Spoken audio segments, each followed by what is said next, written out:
पुत्रदा एकादशी निमित्त गोदावरी पात्रात लाखो भाविकांची स्नानासाठी गर्दी। पैठण येथील पवित्र गोदी पात्रात पुत्रदा एकादशी निमित्ताने लाखो भाविकांची पवित्र स्नान करण्यासाठी महिला पुरुष भक्तांची गर्दी उसळली होती।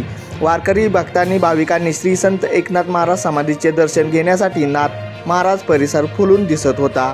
मुखी हरिनाम, हातात भगवा पताका, खांद्यावर घेऊन हाती टाळ मृदुंग, मुखाने नाथ महाराजांचा अखंड हरिनामांचा गजरात पैठण शहर दुमदुम गेले होते। पैठण शहरातील सर्व परिसरात, रस्ते, बसस्थानक परिसरात भाविकांची गर्दी।